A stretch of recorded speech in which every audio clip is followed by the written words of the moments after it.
Yeah, good to go. Everybody good to go? Mm-hmm. So we'll just have you give a short little introduction to start things off. We'll open up the questions. So. Okie doke. My name is Kyle Hebert. Last name is spelled Hebert. And the reason I do the pronunciation and the spelling is because I get a lot of misspellings and mispronunciations. I'm from Louisiana. That's a Louisiana Cajun French name, Hebert. So the H is silent, E's like an A. But I grew up in Dallas, and I first got a Bachelor of Arts degree in radio, TV, film, with a focus on radio. I ended up working in the radio industry as a DJ for years for all sorts of formats. My favorite, though, was between heavy metal and kids. I went from heavy metal, introducing Slayer and Metallica, to Radio Disney. But being at Radio Disney is what afforded the opportunity to try out for Funimation in 2000 with Dragon Ball Z. So I've been a part of that dub since, 18 years ago. Who's counting, right? Remembers. Oh my gosh. But yes, the career that's kind of started off with that. Dragon Ball Z, Blue Gender, Yu Yu Hakusho, Full Metal Alchemist. Classics. Then moved to LA and being friends with Steve Bloom, who kind of got open doors with his agent, who's now my agent, and getting onto Naruto, which led to getting onto Bleach, and Gurren Lagann, and Street Fighter, Fire Emblem. The gift that keeps on giving. It's the coolest job in the world, but like anything worth having, you have to fight for it. There's a lot of blood, sweat, and tears behind achieving any sort of success or forward momentum in any career.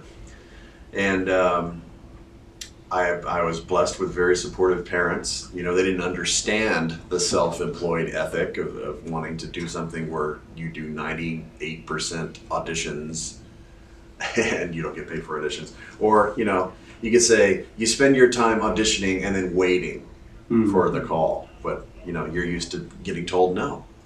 So either the auditions come in and you send them off. Nowadays, you record them from home and you email them in. And when you don't hear from them, that's a no. And I don't hear from most people. It is a blessing to have the chance to read for projects. Whether it's cartoons or anime or video games or commercials even, commercials, they're not that, fun, because it's not character driven, but that helps pay the bills. You land the national ad campaign that runs on a major network and you get a piece of the pie. That's like getting free money every few months. It's like, hey, it ran this much and you get this much. I'm very, very grateful for the fans, obviously, and the convention circuit for supporting the industry that I'm very, very proud to be a part of. I started as a fan, and now that I get to be a part of it is an indescribable sort of thing. It's just hard to put into words how cool it is to be in pop culture, not just a fan of pop culture. So, yeah. That's a little blurb about me, I guess, that went on for 5 minutes.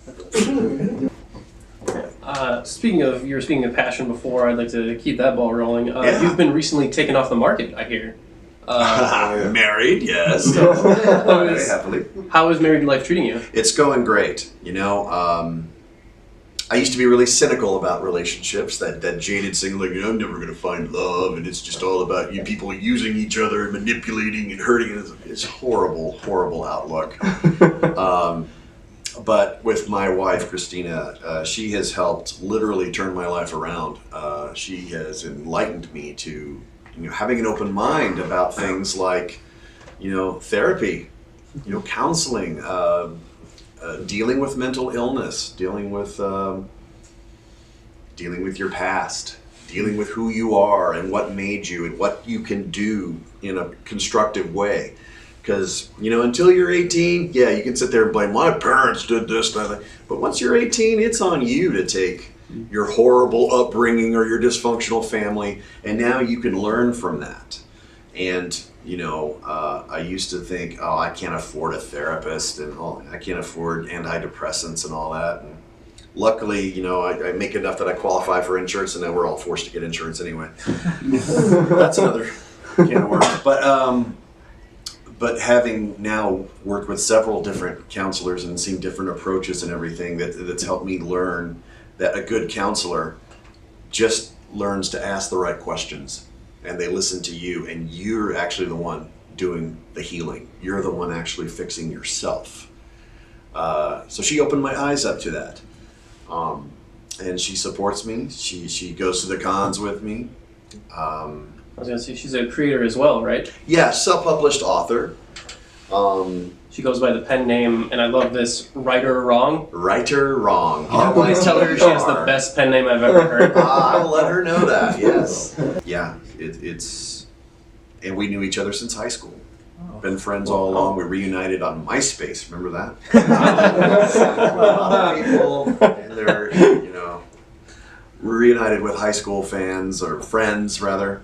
And yeah, back in the fall of 2018, I went to visit my family in Dallas, and she was in Dallas her whole life. And we met, went out, it worked, and here we are today. You said you did some commercial work before, and it's not always that exciting, but I was wondering if there was an exception of a commercial that you did really like, or wasn't. I did. We did. When iPhone first came to Verizon, they reenacted the Island of Misfit Toys from Rudolph the Red-Nosed Reindeer, the claymation. Oh, yeah.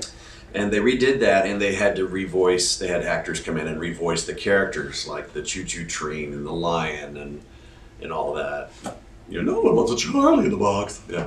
But they hired Billy West, Futurama, and one of my idols, and Gray Delisle. And, I'm in the room with these voice acting legends, and we're all having to sing this Christmas tune that kind of reenacts the old thing. And I ended up getting cut from the commercial, unfortunately. Oh no. But being in the same room and recording with those people, this is why people who do cartoons do what they do, and they'll do it till they die, because it's so much fun to be in the room with people and watch how they act and react to what you're doing. And yeah, you're going to do the lines as scripted, but you also have a chance to improvise, and people play off each other, and you get to watch everyone screw up and think, wow, okay, I thought it was just me. Because we don't have to memorize dialogue, that's great. But, as you're trying to find the perfect take, the clients are going to be like, too many cooks in the kitchen. You're going to get one guy saying, we like this a little faster, this a little slower, and it's like you're there for an hour. At least you're being paid for your time. But that was the most fun I had on a commercial, even though I didn't end up in the final product. So obviously, you've done a lot of different roles. Have you ever had where someone comes up with like, oh my god, I want you to do this line from my favorite thing, and just be like, I don't remember that at all? Absolutely. I'll have people asking for an obscure character from a show that maybe just came and went, was a blip on the radar, and it's like, I'm sorry, I don't remember a line that this character said. I don't even remember what they sound like. But thank God for YouTube. Fans will upload clips of anything. So I've been able to, it's like, I wonder what sort of phrases I should kind of keep in my mental Rolodex. Keep on demand, like when people say, can you say your favorite Ezreal line from League of Legends? Like, you belong in a museum. But I also like it more when the fans tell me specifically, say, you belong in a museum. Will you narrate my life, Dragon Ball Z? Like, next time on Dragon Ball Z. Like, see people say, what superpower do you want? Do you want to fly or teleport? It's like, no, I think it's pretty cool. I just speak and people squeak. That's kind of cool. That's kind of cool. That's neat. They melt. They turn into little giggly little kids.